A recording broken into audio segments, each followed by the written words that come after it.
बिस्मिल्लाहिर्रहमानिर्रहीम। अस्सलाम वालेकुम दोस्तों, मिडिल ईस्ट की ये आग अब पूरे वर्ल्ड को अपनी लपेट में लेने के लिए तैयार हो चुकी है। ईरान, यमन और बाब मंडेब के बाद अब ये युद्ध नॉर्थ अफ्रीका के इजिप्ट और मेडिटेरियन सी बहरियाई रोम तक फैल गया है।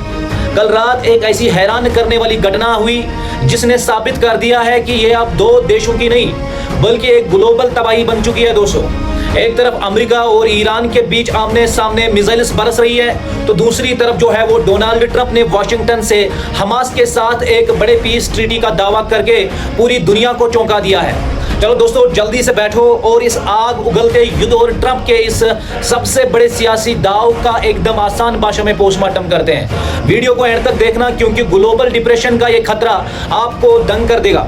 दोस्तों, पहले पूरी क्रोनोलॉजी को समझो। ईरान की IRGC ने एक वीडियो जारी किया जहां कुवैत, बहरीन और जोर्डान के अमेरिकन बेसिस पर ब्लास्टिक मिसाइल्स और क्रूज मिसाइल्स बरसती दिख रही है, जिसके बाद पूरे गप में सायरन्स बजने लगे।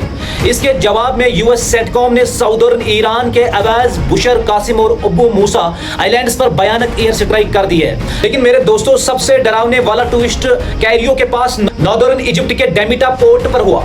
वहां मेडिटेरियन सी में एक US गैस स्टोरेज टैंकर पर ड्रोन अटैक किया गया। सोचो दोस्तों, स्ट्रेट ऑफ हार्मुज से 2400 किलोमीटर दूर इजिप्ट के पास अटैक होना यह साफ दिखाता है कि अब यूरोपियन ट्रेड रूट्स भी सेफ नहीं है।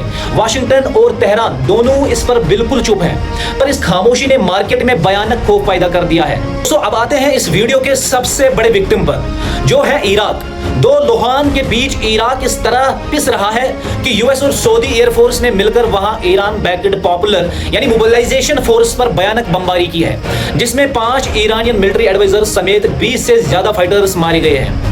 बगदाद सरकार का खातिब हिजबुल्लाह और हराकत अल नजूबा जैसे ग्रुप्स पर कोई कंट्रोल नहीं है, जो सीधे ईरानियन कुद्स फोर्स के इशारे पर चलते हैं। उधर रेड सी और बाब मंडेब में हुथीज के गोरिल्ला रेड से अपने ऑयल ट्रेड को बचाने के लिए सऊदी अरब ने रियाद में 43 देशों की मीटिंग बुलाकर 14 नेशंस मैरीटाइम अलायंस का ऐलान कर दिया है, जिसमें पाकिस्तान है, तुर्की और इजिप्ट जैसे बड़े देश शामिल है। लेकिन सबसे बड़ा सियासी ट्विस्ट देखो मेरे दोस्तों, ओमान और UAE ने फिलहाल इस सऊदी अलायंस पर साइन करने से साफ मना कर दिया है, जिसने GCC की आपसी यूनिटी पर बड़े सवाल खड़े कर दिए हैं। दोस्तों, अब आते हैं वाशिंगटन से आई सबसे सनसनीखेज खबर पर।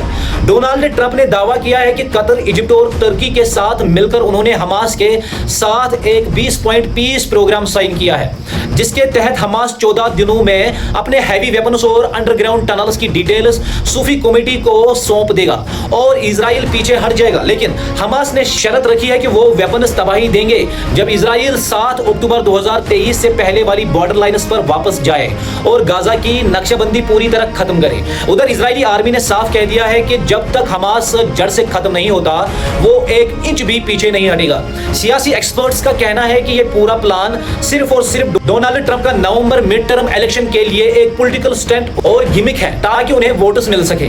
जमीन पर इस डील के फेल होने के 99% चांसेस है। साथ ही में दोस्तों, यूक्रेन के प्रेसिडेंट वोलोदिमीर ज़ेलेंस्की ने वाशिंगटन आकर ट्रंप और नेतन्याहू से मुलाकात की है। उधर कैस्पियन सी में एक ईरानियन एयरक्राफ्ट पर अटैक करके एक सेलर को मार दिया गया। ज़ेलेंस्की का मकसद बिल्कुल साफ है, वो मिडिल ईस्ट के युद्ध और यूक्रेन युद्ध को एक साथ मर्ज करके यानी नेटो और यूरोप को इस आग में कूदने पर मजबूर करना चाहते हैं, ताकि रशिया के खिलाफ अमेरिका उनके साथ बना रहे। तो मेरे दोस्तों, अब हालत एकदम क्रिस्टल क्लियर है। पाकिस्तान, तुर्की और इजिप्ट जैसे मुस्लिम देशों के लिए ये बहुत ही मुश्किल दौर है, जहां उन्हें एक तरफ सऊदी अरब के साथ अलायंस निभाना है और दूसरी तरफ पड़ोसी ईरान के साथ अपने पुराने रिश्ते जो है वो भी बचाने हैं। क्या सऊदी अरब अपने ही नए मैरीटाइम अलायंस से उन बेहद जरूरी ट्रेड रूट्स को बचा पाएगा, या फिर डोनाल्ड ट्रंप का ये नया इलेक्शन ड्रामा पूरे मिडिल ईस्ट को एक ऐसी आग में धकेल देगा जिसका कोई अंत ही नहीं होगा? अपनी जो राय है वो कमेंट सेक्शन में जरूर बता दीजिएगा, क्योंकि आपकी जो राय है वो वैल्यूएबल रखती है।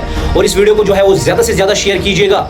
हर एक घर तक, हर एक इंसान तक ये वीडियो पहुंचनी चाहिए, ताकि सच्चाई का जो है वो बेसिक से ही पता चले कि हो क्या रहा है। और अपने भाई के पेज को फॉलो भी कर लीजिएगा। मिलते हैं नेक्स्ट अपडेट के साथ, तब तक के लिए मेरी तरफ से आप सब लोगों को अस्सलाम वालेकुम।